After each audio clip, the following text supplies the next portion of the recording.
So what is going on, everyone? Fernando Silva here with another video, and I've actually decided to hold off on an in-depth review of the M1 iPad Pro because it still doesn't have iPadOS 15. So right now, the review can pretty much be summed up by saying that this iPad Pro is the fastest iPad Pro, and it does the same exact thing that all the other iPads with iPadOS 14 can do, just do it a little bit faster, right? So I'm gonna hold off until iPadOS 15 to do a full in-depth review, but today what I wanna do is actually compare the M1 2021 iPad Pro with my 2018 12.9-inch iPad Pro. Because like I said, right now, today, basically the M1 iPad Pro just does things a little bit faster than the older iPad Pros, so I'm curious to see if the 2021 iPad Pro is worth pretty much twice as much as a refurbished or used 2018 iPad Pro. So without further ado, let's figure it out.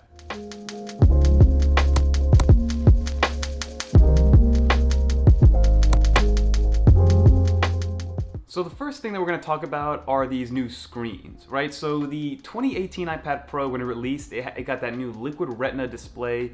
It had 265 ppi, it had the P3 color gamut, True Tone, Pro Motion, so that 120 Hz display, which is the first time we've seen that in an Apple device.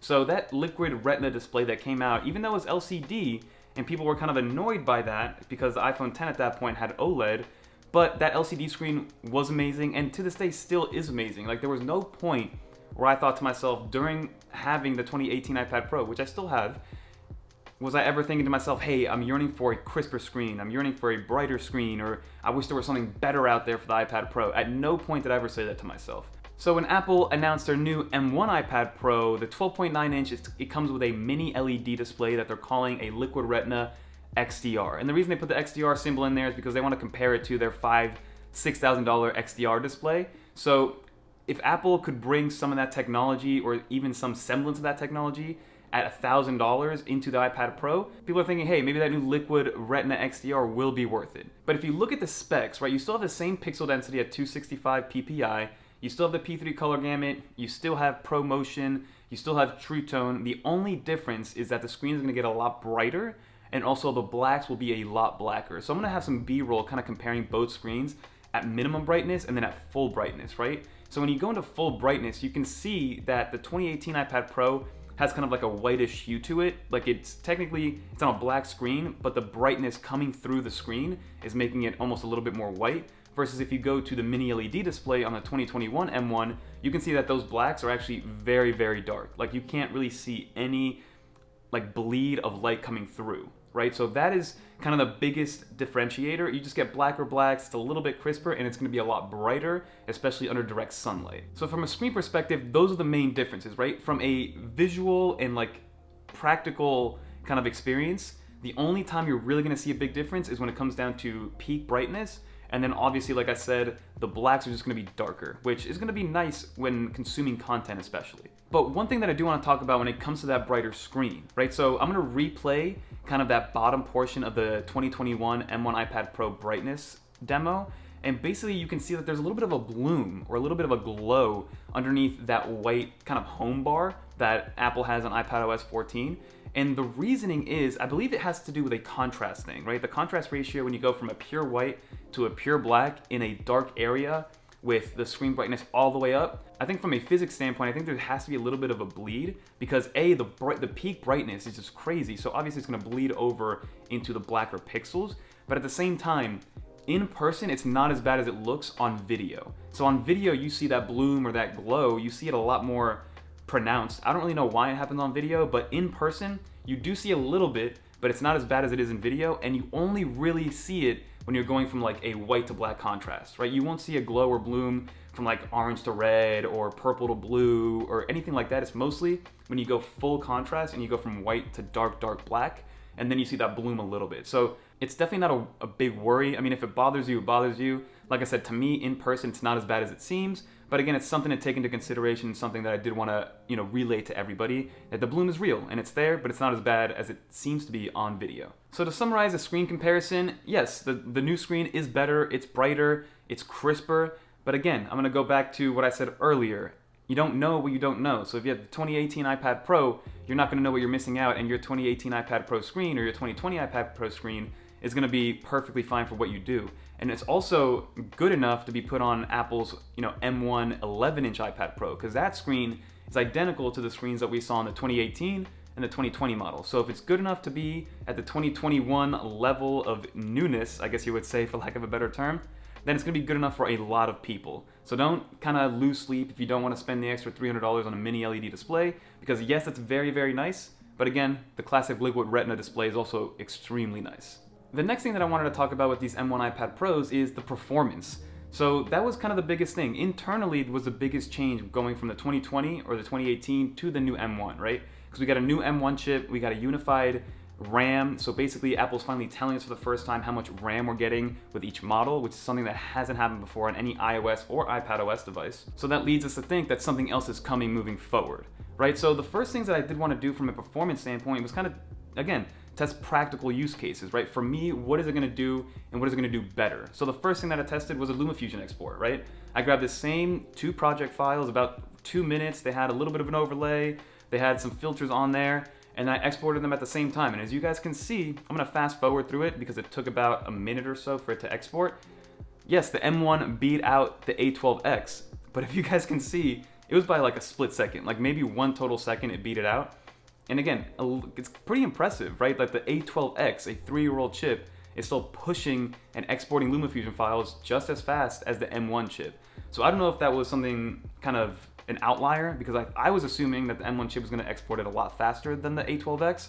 But again, you can see that there was a second of difference for a 2-minute clip. So maybe if I went crazy, I started doing, raw footage, 8K footage, much longer files, maybe you'll see a little bit more of a difference. But again, right now, if you're doing just short clip exports and things like that for Instagram or YouTube, the A12X is gonna be enough, because the M1, again, only 1 second faster. And then the next thing that I wanted to test out was overall RAM management. So the way I tested this out was I opened up a bunch of applications. As you can see, I opened them at the same time to first off, see which iPad opened each application quicker. So I tried to use the same exact apps and open them at the same time. And for the most part, the M1 iPad Pro did open them quicker, but again, not with like a 5 or 10 second speed delay. It was, again, just a quick half-second quicker than the older iPad Pro. And then what I wanted to do was see how far back I could go with multitasking. So for the most part, both of the iPads did well. I didn't test it with too many applications, but my real-world scenario is with the 2018 iPad Pro. As you guys know, I've been on Apple Arcade playing a lot of 2K, and when you play 2K on the iPad Pro and you start an actual game, you can't actually save your save file until you're done with that game. So there was multiple occasions where I'm playing 2K, something happens, I need to leave the 2K application, maybe answer an email, get something, actually work-related done, and then I would go back to the game, and the game would reset. And there I am, 3/4 into my game, I lose all my data, there goes my triple-double, my 50 points, my 20 rebounds, and I have to replay that game all over again.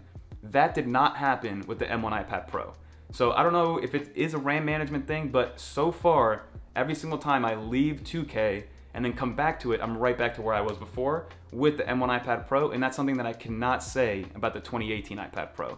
So keep that in mind, the 2018 iPad Pro, 4 gigs of RAM, M1 iPad Pro, 8 gigs of RAM. And then the final main thing that I wanted to test was the new Thunderbolt port, right? So with the 2018 iPad Pro, we had a USB-C port, and when that USB-C port came over to the iPad, that alone was a win. Way back then in 2018, USB-C on an Apple product, everybody thought Apple was crazy. So that, giving us that port and the ability to now use USB-C hubs and get extra I/O on the iPad Pro really helped kind of change the game for a lot of creators and designers and people who just wanted to transfer files and have files on the go on their iPad. So what Apple did this year was add a Thunderbolt port, which again increases data transfer speeds, gives you better external display support, in theory, as long as you're not bottlenecked by iPadOS. But again, that's what the Thunderbolt port is going to be there for. So what I did, because I don't have a Thunderbolt dock or a Thunderbolt SSD, I only have a USB-C SSD by RAVPower. So what I did is I actually took some screen recordings, which I'll put up right here, of me moving the same exact file from the RAVPower SSD over to the iPad on the 2018, and then the same thing, the same file over on the 2021 M1 iPad Pro, just to see if maybe even the Thunderbolt port would add some extra oomph and some extra speed in transfer, even though it just is a USB-C SSD. So as you guys can see in the export test or in the transfer test, the SSD on the M1 iPad Pro actually did transfer like 2 or 3 seconds faster than the 2018 iPad Pro, and I'm assuming that that's because of the Thunderbolt port. So it's almost like having a 4K TV and watching it in 1080p, and then the 4K TV kind of upscaling that 1080p footage. So I think that's what the Thunderbolt port is doing. It's taking the USB-C SSD and just kind of ramping it up a little bit more because it is a Thunderbolt port and has a little bit more throughput. So if you do have a USB-C SSD, then it will be a little bit faster in your transfer speeds. But I do have to get a Thunderbolt dock or a Thunderbolt SSD to really test out those transfer speeds. But overall, I'm happy with the Thunderbolt port, but I wasn't unhappy with the USB-C port. And then the final thing that I did want to show off with the new M1 iPad Pro, which is actually one of the cooler things that I don't think it's going to be a gimmick. I think it's actually really cool and useful, and I actually used it yesterday in real time, was the new center stage feature. I think center stage is awesome. Even though it's more of a software thing and it has nothing to do with the camera, we get an ultra wide camera and it kind of crops in whenever it's focusing on you, and then it lets you move around and the camera just kind of follows you, almost like a mini gimbal. I don't know, I think it's a cool little feature, and I have been using it, and I kind of FaceTimed my brother the other day, showed it off to him, and he was like, whoa, whoa, whoa, do you have a camera on a gimbal that's following you around? I was like, no, it's just the new FaceTime camera on the M1 iPad Pros. So I do think that center stage is an awesome feature, and hopefully it helps with that situation where you have to like look to the left to view the actual webcam or view the selfie camera, and then the person that you're speaking to over Zoom or FaceTime thinks you're not looking at them. So it does help that a little bit from a perception kind of situation. But those are the main things that I wanted to test out with the 2018 and the 2021 M1 iPad Pro. Because again, the 2018 iPad Pro, if you can find it for $500, $600, I still think that is the better purchase today. Now we have to wait for WWDC, see what iPadOS 15 does, see if there's any trickle-down effect with iPadOS 15. And like I said, maybe the M1 iPad Pros will get a different feature set on iPadOS 15 than the A12X and the A12Z iPad Pros, and then kind of trickling down all the way down to the iPad 8 and iPad 9 and things like that. So again, I recommend waiting for WWDC to see what Apple does with the software. If you need something right now, then I do recommend getting a refurbished 2018 or 2020, because right now it's not really worth it to spend all that money on the mini LED display. It is really nice, but again, I wasn't yearning for a better screen. I wasn't yearning for faster data transfer. Some people are, but me personally, I wasn't. But that's gonna do it for this video. Hopefully you guys enjoyed. That's just my perspective on comparing the 2018 and the 2021 models. Again, I'm very curious to see what Apple does during Dub this year, June 7th. We're about 2 weeks away now. So definitely stay subscribed. Comment down below, are you guys waiting for WWDC? Did you already get the new M1 iPad Pro? Or are you kind of just waiting to see kind of in the middle? I'm always curious to find out. But until next time, peace.